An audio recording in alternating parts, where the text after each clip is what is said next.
Bienvenidos.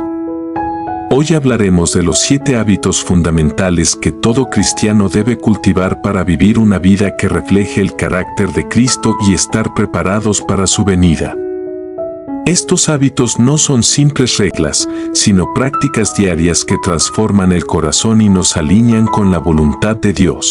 Recuerda que no se trata de ganarse el cielo por obras, sino de vivir en respuesta al amor de Dios. 1. Oración constante. La oración es el canal directo con Dios.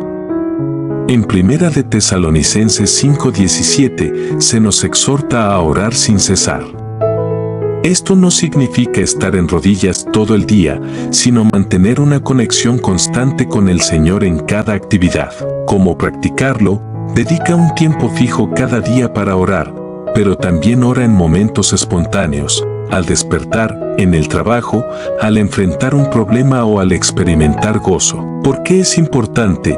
La oración fortalece nuestra fe, nos da paz y nos ayuda a escuchar la voz de Dios. Ejemplo práctico. Piensa en Daniel, quien oraba 3 veces al día incluso bajo amenaza de muerte. Su hábito de oración lo sostuvo y lo preparó para enfrentar desafíos con confianza. 2. Leer y meditar en la palabra de Dios. La Biblia es nuestra guía espiritual.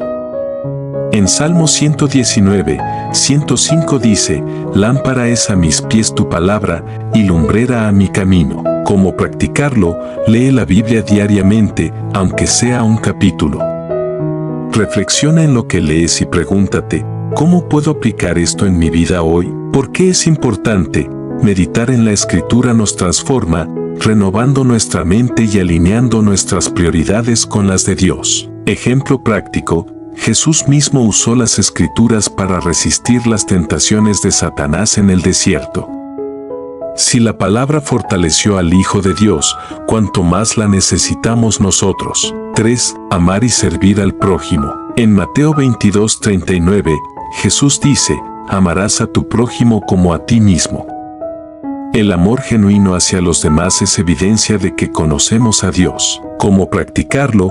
Busca maneras de servir a otros, ayuda a alguien en necesidad, escucha a quien esté pasando por un mal momento, perdona a quienes te han ofendido. ¿Por qué es importante? Amar a los demás es cumplir la ley de Dios y refleja su carácter en nosotros. Ejemplo práctico, piensa en el buen samaritano. No pasó de largo, tomó tiempo, recursos y esfuerzo para ayudar. Su acción es un modelo de amor activo y compasivo. 4. Confesar y apartarse del pecado. Juan 1:9 promete, si confesamos nuestros pecados, Él es fiel y justo para perdonar nuestros pecados y limpiarnos de toda maldad. ¿Cómo practicarlo? Examina tu vida regularmente y pídele a Dios que te muestre cualquier área donde necesites arrepentimiento. Confiesa tus faltas y apártate de ellas. ¿Por qué es importante?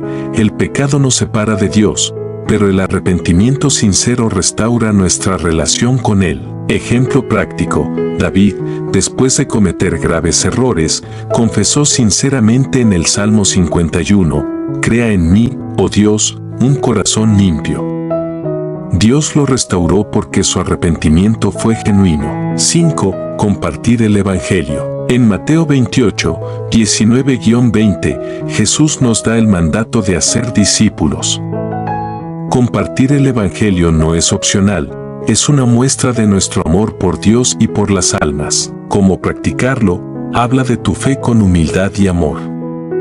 Invita a otros a conocer a Cristo a través de tu testimonio y ejemplo. ¿Por qué es importante? Al hacerlo, no solo cumples el mandato de Jesús, sino que también creces espiritualmente al depender más del Espíritu Santo. Ejemplo práctico, el apóstol Pablo, a pesar de enfrentarse a persecuciones, nunca dejó de predicar el Evangelio.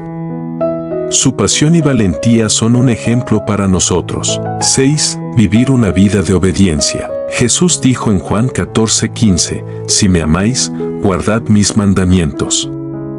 Obedecer no es una carga, sino una respuesta de amor. ¿Cómo practicarlo? Identifica áreas de tu vida donde no estés alineado con la voluntad de Dios y haz cambios intencionales. Busca fuerza en Él para obedecer. ¿Por qué es importante? La obediencia demuestra que confiamos en Dios y reconocemos su autoridad sobre nuestra vida. Ejemplo práctico, Noé obedeció cuando Dios le pidió construir un arca, aunque parecía absurdo. Su fe y obediencia lo salvaron del diluvio. 7. Mantener la esperanza en su venida. En Tito 2:13 se nos anima a guardar la esperanza bienaventurada y la manifestación gloriosa de nuestro gran Dios y Salvador Jesucristo. ¿Cómo practicarlo? Recuerda diariamente que este mundo no es nuestro hogar final. Vive con una perspectiva eterna, enfocándote en lo que tiene valor eterno. ¿Por qué es importante? Mantener la esperanza nos motiva a perseverar, especialmente en tiempos difíciles. Ejemplo práctico, los cristianos de la iglesia primitiva enfrentaron persecución con gozo porque sabían que su recompensa eterna los esperaba. Estos 7 hábitos son una guía práctica para vivir una vida centrada en Cristo. Aunque somos imperfectos, el Espíritu Santo nos capacita para crecer en cada uno de ellos. No olvides que la clave es mantener una relación personal con Jesús, quien ya pagó el precio por nuestra salvación. Dios te llama a estar listo, no con temor, sino con gozo y esperanza. Como dice Apocalipsis 22:20, ciertamente, vengo en breve. ¿Estás preparado para ese día glorioso?